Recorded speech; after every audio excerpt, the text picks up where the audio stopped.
வணக்கம். இன்றைக்கு நம்ம பார்க்க போற டாபிக் பார்த்தீங்கன்னா, ஆதரவற்ற விதவை சான்றிதழ் பெற தகுதி என்ன? அப்படிங்கிற முக்கியமான ஒரு விஷயத்தை பத்தி நம்ம பார்க்க போறோம். கூடுதலாக தமிழ்நாடு அரசாங்கம் மனிதவள மேம்பாட்டுத் துறையிலிருந்து ஒரு ரிவைஸ்டு ஜிஓ 24 பிப்ரவரி 24 வெளிவந்திருக்கு. ஜிஓ நம்பர் 15 அரசாணை நிலை எண் 15 இதை பத்தி தான் டீட்டெயிலா பார்க்க போறோம். ஸோ அதற்கு முன்னாடி இந்த ஆதரவற்ற விதவை சான்று அப்படிங்கிற விஷயம் யாருக்கானது? ஸோ மகளிர் தன் கணவரை இழந்த மகளிருக்கான ஒரு சிறப்பு சலுகை சான்று அப்படின்னு இதை பத்தி சொல்லலாம். ஆதரவற்ற விதவை சான்று அப்படிங்கிறது அரசு பணிகள்ல ரொம்ப முக்கியமான பங்கு வகிக்கக்கூடிய ரொம்ப ரொம்ப முக்கியமான ஒரு சர்டிபிகேட் இது. ஸோ துரதிருஷ்டவசமாக கணவனை இழந்த மகளிர், ஸோ அவங்க கை குழந்தையோட இருப்பாங்க, சின்ன சின்ன குழந்தைகளோட இருப்பாங்க, கல்வி கற்ற மகளிரா இருக்கும்போது அரசாங்கம் என்ன செய்தாங்கன்னா அவங்களுக்கு இந்த ஆதரவற்ற விதவை அப்படிங்கிற ஒரு சான்று கொடுக்குறாங்க. இது பணிகள்ல நிறைய முன்னுரிமை இருக்கு. முன்னுரிமை அப்படின்ற சென்ஸ் என்னன்னா அப்படின்னா, எல்லா பணிகளையும் 30% பெண்களுக்கு இடஒதுக்கீடு இருக்கு. 30% பணிகளுக்கு கொடுக்குறாங்க. அந்த ஒதுக்கப்படுகிற 30% 10% ஆதரவற்ற விதவைகளுக்கு கொடுக்கணும் அப்படிங்கிறதா இந்த ஆல்ரெடி எக்ஸிஸ்டிங் இருக்கக்கூடிய ஒரு விஷயம்.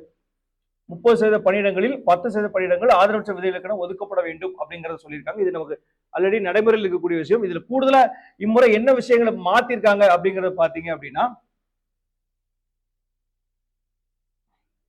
இதுதான் ரொம்ப முக்கியமான பாயிண்ட். ஆக்சுவலா மாத வருமானம் 4000 ரூபாயிலிருந்து 8000 ரூபாயாக உயர்த்தி அரசாணை வெளியிட்டிருக்காங்க. இன்னைக்கு நடைமுறையில் இருக்கக்கூடிய நிறைய விலைவாசி உயர்வு, அதற்கான எல்லா விஷயத்தையும் கால்குலேட் பண்ணி இந்த ஆதரவற்ற விதவைக்கான சான்று மாதம் 4000 ரூபாய், கிட்டத்தட்ட 48,000 ரூபாய் ஆண்டு வருமானமா இருந்ததை இன்னைக்கு அது அப்படி டபுள் ஆக்கி 96,000 ரூபாய், மாதம் 8,000 ரூபாயாக மாற்றம் செய்து அரசாணை வெளியிட்டிருக்காங்க. ஸோ தமிழக அரசு ரொம்ப வரவேற்கக்கூடிய ரொம்ப முக்கியமான அரசாணை. ஸோ அரசு பணிகளில் சேர விரும்புகிற ஆதரவற்ற விதவை மகளிருக்கான ரொம்ப முக்கியமான ஒரு ஜிஓவா இதை நம்ம பார்க்குறோம். ஸோ ஏன்னா இந்த 4000 அப்படிங்கிறது ரொம்ப குரூஷியல், ரொம்ப முக்கியமா. 4000 அப்படிங்கிறது தான், ஏன்னா வேற வேற வாழ்வாதாரமே இல்லை, வேற வசதி இல்லை, வேலை வாய்ப்புக்கு போக வழி இல்லை. ஒன்லி திங் அந்த மகளிர் படிச்சிருக்காங்க, சின்ன சின்ன குழந்தைகளோட இருக்காங்க அப்படின்னா அரசாங்கம் உங்களுக்கு செய்யக்கூடிய ஒரு பெரிய உதவியா இந்த ஆதரவற்ற விதவை சான்று அப்படிங்கிற ஒரு விஷயம் இருக்கு. அதுல இன்னைக்கு தேதிக்கு ரிவைஸ் பண்ணிருக்காங்க. 4000 ரூபாய் இருந்ததை மாதம் 8000 ரூபாயாக உயர்த்திருக்காங்க. ஸோ இதான் இந்த ரிவைஸ் ஜிஓ சொல்லுது. கவர்மெண்ட்ல இருக்கக்கூடிய ஜிஓல இதுக்கு முன்னாடி எப்படி இருந்ததுன்னா, முதல் அரசாணையில மாதம் ரூபாய் 1000 இருந்தது. 2016 படி மாத வருமானம் ரூபாய் 4000, ஆண்டு வருமானம் 48,000 இருந்தது. 24/2 ரிவைஸ் ஜிஓ என்ன சொல்லுது அப்படின்னா, வருமானம் ரூபாய் 8000, மாத வருமானம் ரூபாய் 8000 இருக்கலாம் அப்படிங்கிற ஒரு விஷயத்த சொல்லியிருக்காங்க. சரிங்களா? இதுல என்ன காலி பணிகளுக்கான இடஒதுக்கீடு, இந்த ஆதரவற்ற விதவை சான்றுல என்ன ஸ்பெஷல், என்ன விஷயங்கள் கொடுத்திருக்காங்க அப்படின்னா, 30% பெண்கள் ஒதுக்கீடுல ஆதரவற்ற விதவைகளுக்கு 10% கொடுக்கணும் அப்படிங்கிறத ஜிஓ தெளிவா சொல்லுது. எந்தெந்த துறைகள்ல ஆதரவற்ற விதவை சான்று வச்சிருக்கவங்களுக்கு வேலை வாய்ப்பு இருக்கு அப்படிங்கிறத அந்த ஜிஓட இதுல செகண்ட் பேஜ்ல டீட்டெயிலா போட்டிருக்காங்க. அந்த ஜிஓ உங்களுக்கு லிங்க்ல உங்களுக்கு டிஸ்கிரிப்ஷன்ல வைக்கிறேன், நீங்க பாத்துங்க, டவுன்லோட் பண்ணி பாத்துங்க. ஸோ டிஎன்பிஎஸ்சியில், டிஎன்யூஎஸ்ஆர்பியில், டிஎன்எஃப்யூஎஸ்ஆர்சி, இந்த forest uniform services recruitment committee சொல்லுவாங்க, அது, அதுக்கப்புறம் teachers recruitment, medical recruitment board, அதுக்கப்புறம் எம்எஸ்சி மெட்ராஸ் ஹைகோர்ட். ஸோ அது இல்லாம தமிழக அரசோட வேலைவாய்ப்பு துறை, அப்புறம் மாவட்ட ஆட்சியர்களுக்கு அந்த காப்பி போட்டிருக்காங்க. ஸோ இது நிறைய போஸ்டிங்கை பொறுத்தல வேலைவாய்ப்பு துறைகள் இருக்கக்கூடிய பணிகள் இதுக்கு முன்னுரிமை கொடுக்கணும். அதுக்கப்புறம் மாவட்ட ஆட்சியர்கள் தலைமையில போஸ்டிங் கொடுக்குற விஷயங்களை இதுல முன்னுரிமை கொடுக்கணும். நம்ம ஜென்ரலா நம்ம பாக்குற விஷயம் என்ன அப்படின்னா, எக்ஸாம் எழுதி போற மாதிரியான விஷயங்கள் பாத்தீங்கன்னா, இதெல்லாம் எக்ஸாம் எழுதி போற மாதிரியான போர்டு, ரெக்ரூட்மெண்ட் போர்டு, டிஎன்பிஎஸ்சி ஆகட்டும், டிஎன்யூஎஸ்ஆர்பி, எஃப்யூஎஸ்ஆர்சி, டிஆர்பி, எம்ஆர்பி, இதுல எல்லாமே இந்த ஆதரவற்ற விதவை சான்று வச்சிருக்கவங்க கட்டாயம் நீங்க அந்த ப்ரிஃபரன்ஸ் நீங்க கொடுத்து நீங்க அதை அப்ளை பண்ணீங்கன்னா உங்களுக்கு நிறைய அதுல வாய்ப்பு இருக்கு அப்படிங்கிறத நான் சொல்லிக்கிறேன். இந்த ஆதரவற்ற விதவை சான்று பெற தேவையான ஆவணங்கள் என்னன்னு பாத்தீங்கன்னா, கணவரோட இறப்பு சான்றிதழ், சட்டப்பூர்வமான வாரிசு சான்றிதழ், ஆதார் அட்டை, குடும்ப அட்டை, வருமான சான்று. ஸோ இதெல்லாம் நம்ம கையில இருந்தது அப்படின்னா ஆன்லைன்ல இ சேவை மையங்கள்ல, தாலுகா ஆபீஸ்லயோ இல்ல தனியார் இ சேவை மையங்களையோ நீங்க அப்ளை பண்ணீங்கன்னா உங்களுக்கு இந்த சான்று அப்படிங்கிற ஒரு விஷயம் கிடைக்கும். இந்த மாத வருமானம் ரூபாய் 8000 அப்படிங்கிறது ரொம்ப முக்கியம். ஸோ அதனால நீங்க முதல்ல இன்கம் சர்டிஃபிகேட் போடும்போதே நீங்க அப்ளிகேஷன் போட்ட உடனே கன்சர்ன் விஓ ஆர்ஐ தாசில்தார் வரைக்கும் நீங்க போய் பார்த்து இந்த மாதிரி விஷயங்களை அவங்களே விசாரிப்பாங்க. விசாரிக்கும் போது உங்களோட என்ன தேவைங்கிறத கட்டாயம் சொல்லணும். ஸோ ஆதரவற்ற விதவைக்காக நான் அப்ளை பண்ணியிருக்கேன், இந்த சான்று எனக்கு வேணும் அப்படிங்கிறது நீங்க சொன்னீங்கன்னா உங்களோட குடும்ப சூழலை அவங்க விசாரிச்சுட்டு இந்த சர்டிஃபிகேட் உங்களுக்கு கொடுத்தாங்க அப்படின்னா இது உங்களுக்கு யூஸ்ஃபுல்லா இருக்கும். இந்த 8000 ரூபாய் மாத வருமானம் சான்று வச்சு தான் நீங்க ஆதரவற்ற விதவை சான்றுக்கு அப்ளை பண்ண முடியும். இதுல இருக்க சொல்லப்பட்ட அனைத்து ஆவணங்களும் கட்டாயம் உங்க கைகள் இருக்கணும். ஸோ இந்த ஃப்ளோ என்னன்னு பாத்தீங்கன்னா,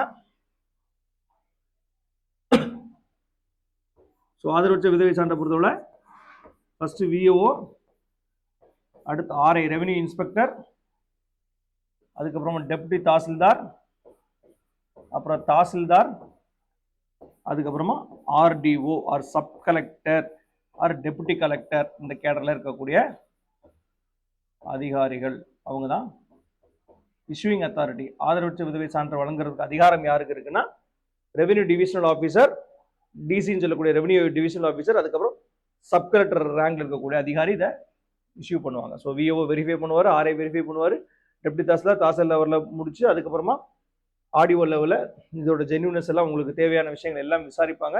இதில் என்ன ஒரு விஷயம் அப்படின்னா, அந்த மகளிர் வந்து கல்வி தகுதி இருக்கு, அவங்க 10ஆம் வகுப்போ 12ஆம் வகுப்போ டிகிரியோ முடிச்சிருக்காங்க, சின்ன சின்ன குழந்தைகள் இருக்காங்க, பெரிய அளவில் வருமானம் வரக்கூடிய அளவுக்கு அவங்ககிட்ட நிலப்புலன்கள் எதுவும் இல்லை. ஸோ ஒரு விவசாய இடத்துல இருந்து ரொட்டீனா வருமானம் வருது, இல்லைன்னா ஒரு பில்டிங் இருக்கு, பில்டிங்கோட வாடகை வருது, அந்த மாதிரி எந்த ஒரு பெரிய சப்போர்ட் எக்கனாமிக்கலா பெரிய சப்போர்ட்டோ, அப்புறம் அந்த கணவர் சைட்ல இருந்தோ அந்த மகளிரோட சைட்ல இருந்தோ பெரிய அளவில் ஆதரவு இல்லை, இந்த அம்மா படிச்சிருக்காங்க, குழந்தைகள் இருக்கு அப்படின்னா கட்டாயம் இந்த ஆபீசர்ஸ் கன்சிடர் பண்ணி உங்களுக்கு இந்த ஆதரவற்ற விதவை சர்டிஃபிகேட்டை கட்டாயம் உங்களுக்கு கொடுப்பதற்கு வாய்ப்பு இருக்கு. ஸோ அதனால இந்த ஆவணங்கள் எல்லாம் நீங்க கரெக்டா கையில ரெடி பண்ணி வச்சுட்டு இதை அப்ளை பண்ணும்போது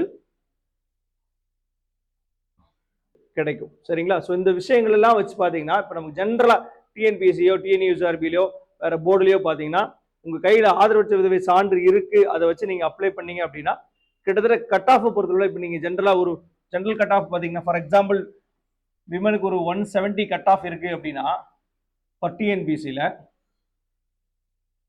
ஆதரவற்ற விதவை சான்று நீங்க உங்க கைகள் இருக்கும்போது ஒரு 120க்கோ 130க்கோ கூட கட்டாயம் வேலை கிடைக்கும் குரூப் 4 லெவல்ல. அதே மாதிரி குரூப் 2 அப்படிதான். போலீஸ் எக்ஸாம் 2ஆம் நிலை காவலர்லாம் பாத்தீங்கன்னா ஓவரால் கட் ஆஃப் 100க்கு 70 விமனுக்கு இருக்கு அப்படின்னா உங்களுக்கு ஆதரவற்ற விதவைக்கு 50 to 55 மதிப்பெண் இருந்தாலே உங்களுக்கு கட்டாயம் வேலை வாய்ப்பு கிடைக்கும். வேற டிஎன்பிசி பொறுத்தவரை 170 விமனுக்கான கட் ஆஃபா இருந்தா உங்க கைகளில் 200க்கு 120 130 இருந்தா கூட இந்த ஆதரவற்ற விதவை அப்படிங்கிற கேட்டகரியில நிச்சயம் உங்களுக்கு வேலை வாய்ப்பு கிடைக்கிறதுக்கு வாய்ப்பு இருக்கு. அரசு துறைகள்ல எக்ஸாம் எழுதி போற மாதிரி எந்தெந்த போர்டுலாம் இருக்கோ அது இல்லாம டைரக்டா அப்பாயின்ட் பண்ற மாதிரி விஷயங்கள், வேலை வாய்ப்பு துறையோ கலெக்டர் லெவல்ல போடக்கூடிய அப்பாயின்மெண்ட், அங்கன்வாடி எல்லா துறைகளிலும் இந்த ரிசர்வேஷன் அப்படிங்கிறது ஆதரவற்ற விதவை சான்று வச்சிருக்கவங்களுக்கான விஷயங்கள் கட்டாயம் கொடுக்குறாங்க. இன்னும் இந்த ரெக்ரூட்மெண்ட் ஏஜென்சிஸ் மூலமா இந்த போர்டு மூலமா நீங்க போகும்போது குறைந்தபட்சம் ஒரு 10th லெவல் வேலைக்கு நீங்க ஓரளவு நல்ல சம்பளம், நல்ல மரியாதையான வேலைக்கு நல்ல சம்பளத்தோட நீங்க வேலைக்கு போறதுக்கு நிறையவே வாய்ப்பு இருக்கு. ஸோ இதை பத்தின நிறைய பேருக்கு அவேர்னஸ் தெரியாம இருக்காங்க. ஸோ இந்த மாதிரி ஒரு துரதிருஷ்டமான சூழ்நிலையில கணவர் இறந்து போயிட்டாங்க அப்படின்னா அதோட அந்த மகளிர் உடைஞ்சு போய் உட்கார்ந்துடாம அடுத்து இந்த பிள்ளைகளுக்காகவும் தனக்கான எதிர்காலம் இருக்கு அப்படிங்கிறத கருத்தில் கொண்டு அரசாங்கம் செய்யக்கூடிய ஒரு பெரிய விஷயம் தான் இந்த ஆதரவற்ற விதவை அப்படிங்கிற ஒரு சான்று. அதனால தயவு செய்து இந்த மாதிரி சூழலில் இருக்கிற மகளிர் கட்டாயம் இந்த மாதிரி ஆதரவற்ற விதவை சான்று அப்ளை பண்ணுங்க. அதை வாங்கி எக்ஸாமுக்கு அப்ளை பண்ணுங்க. எக்ஸாமுக்கு அப்ளை பண்ணி படிக்கிறதுக்கு நீங்க தயவு செய்து ஃபோக்கஸ் பண்ணுங்க. வேற வேற சூழ்நிலையில ரொம்ப கஷ்டமான சூழ்நிலையில இருப்பீங்க.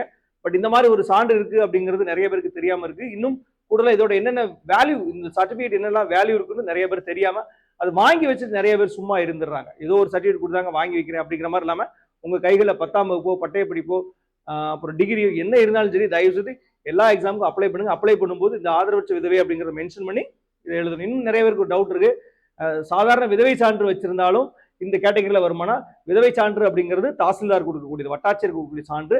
அந்த சான்றை வச்சு நம்ம ரிசர்வேஷனுக்குள்ள போக முடியாது, இந்த இடஒதுக்கீடுக்குள்ள இந்த ஸ்பெஷல் ரிசர்வேஷனுக்குள்ள நம்ம போக முடியாது. வேற ஆடியோ கொடுக்கக்கூடிய ஆடியோ அல்லது சப்ளை இருக்கக்கூடிய இந்த ஆதரவற்ற இந்த டெஸ்டிடியூட் விடோ அப்படின்னு சொல்லுவாங்க, இந்த சான்று வச்சுதான் கட்டாயம் உங்க வேலை வாய்ப்புகள்ல இத்தனை சதவீதம் இந்த பெண்களுக்கான 30, அந்த 30ல 10% ஆதரவற்ற விதவைகளுக்கு கொடுக்கணும் அப்படிங்கிற ஜியோ இருக்கு. அந்த ஜியோ பேஸ் பண்ணி கட்டாயம் உங்களுக்கு வேலை வாய்ப்புகளை பிரகாசமான ஒரு வாய்ப்பு இருக்கு. அதனால நம்ம என்ன செய்யறோம் அப்படின்னா இந்த மாதிரி ஆதரவற்ற விதவை சான்று வச்சிருக்கக்கூடிய ஆல் ஓவர் தமிழ்நாடு இருக்கக்கூடிய மகளிர் ஆன்லைன் கிளாஸோ ஆஃப்லைன் கிளாஸோ நம்ம இப்போ பேசிட்டு இருக்கிறது தென்காசி மாவட்டம். ஸோ தென்காசி மாவட்டத்தில் இருக்கக்கூடிய இன்னும் தென்காசியில இருந்து யார் யார் இந்த வாய்ப்புகளை பயன்படுத்தி இந்த சான்று வச்சிருக்கவங்க நம்மளை தாராளமாக கான்டாக்ட் பண்ணுங்க. உங்களுக்கான டிஎன்பிசி எக்ஸாம் ஆகட்டும், டிஆர்பி எக்ஸாம் ஆகட்டும், டிஎன்யூஎஸ்ஆர்பி எக்ஸாம், எல்லா தமிழ்நாட்டில் உள்ளக்கூடிய எல்லா எக்ஸாமுக்கும் நம்ம ஃப்ரீயா கிளாஸஸ் கொடுக்குறோம். ₹1 செலவு இல்லாம, பயிற்சி கட்டணம் எதுவுமே இல்லாம அவங்கள படிக்க வைக்கிறோம். அவங்களுக்கான வேலை வாய்ப்புக்கு நம்ம நிறைய சப்போர்ட்டா பண்ணிட்டு இருக்கோம். கூடுதலாக பார்த்தீங்கன்னா டிஎன்யூஎஸ்ஆர்பியில் நடத்தக்கூடிய எஸ்ஐ போலீஸ்க்கான பிசிக்கலும் நம்ம இதில் ஃப்ரீயாகவே பண்ணி கொடுத்துருக்கோம். ஆல் ஓவர் தமிழ்நாடு இருக்கக்கூடிய யார் வேணாலும் இந்த ஆதரவற்ற விதவை சான்று வச்சிருக்கவங்க தாராளமாக நம்மளை கான்டாக்ட் பண்ணுங்க. கூடுதல் விஷயங்களுக்காக எந்த நேரத்துலையும் நீங்கள் உங்களுக்கான டவுட்டை மெசேஜ் பண்ணுங்க. உங்களுக்கான விஷயங்களை கூடுதல் டவுட் எது இருந்தால் கூட பண்ணுறேன். இந்த மாதிரி சர்டிஃபிகேட்டை தயவுசெய்து வாங்கி வச்சுட்டு சிம்பிளாக உட்காந்துடாதீங்க. ஒரு ரொம்ப முக்கியமான சர்டிஃபிகேட், ரொம்ப வேல்யூபிளான சர்டிஃபிகேட், தமிழ்நாடு அரசாங்கம் செய்யக்கூடிய மிகப்பெரிய ஒரு விஷயமா இது உங்களுக்கு இருக்கும். உங்கள் எதிர்காலத்துக்கு இந்த சான்று வச்சிருக்கிறவங்களுக்கு கட்டாய வேலை வாய்ப்புல நல்ல இடத்துக்கு போகிறதுக்கு நிறையவே வாய்ப்பு இருக்கு. அதனால தயவுசெய்து ஆதரவற்ற விதவை சான்று வாங்கி வச்சிருக்கிறவங்க அடுத்து வரக்கூடிய எல்லா தேர்வுகளுக்கும் இதை அப்ளை பண்ணுங்க. இந்த மாதிரி ஒரு சூழ்நிலையில் மாட்டிக்கிட்டோம், எனக்கு என்ன பண்ணணும்னு தெரியல அப்படின்னா தயவுசெய்து ப்ராப்பராக நான் சொன்ன டாக்குமெண்ட்லாம் வச்சு கரெக்டாக நீங்கள் அப்ளை பண்ணீங்கன்னா கரெக்டாக வந்து விசாரிச்சு உங்களுக்கு என்ன உண்டோ கொடுத்துருவாங்க. விஷயம் என்னன்னா, பெரிய லெவலில் வருமானம் வரக்கூடிய அளவுக்கு விவசாய இடமோ அப்புறம் நஞ்சை புஞ்ச இடங்களோ, வருமானம் வரக்கூடிய ஒரு பில்டிங்கோ, அந்த மாதிரி பெரிய லெவலில் சொத்து உங்கள் பேரில் இருக்கக்கூடாது. பெரிய லெவலில் ஆதரவு இல்லை, நீங்கள் படிச்சிருக்கீங்க, பிள்ளைங்கள் கஷ்டப்படுறாங்க அப்படின்னா அந்த கஷ்டத்தை கட்டாயம் கவர்மெண்ட் பார்த்து ஆஃபீஸஸ் மூலமாக எங்களுக்கு இந்த ஆதரவு சான்று கிடைக்கும். ஆதரவு உதவி சான்று, அந்த சான்றை வச்சு நீங்கள் அப்ளை பண்ணும்போது உங்களுக்கு நல்ல ஒரு வேலை கிடைக்கிறதுக்கு நிறையவே வாய்ப்பு இருக்குது. அதனால தயவுசெய்து மகளிர் இந்த மாதிரி சான்று வச்சுட்டு கஷ்டப்படுறீங்கன்னா தயவுசெய்து சொல்லுங்கள். உங்களுக்கான எல்லா விஷயங்களையும் எக்ஸாம் ஆகட்டும், ஃபிசிக்கல் ஆகட்டும் எல்லாமே நம்ம சப்போர்ட் பண்ணித்தரோம். சரிங்களா? So thank you, all the very best.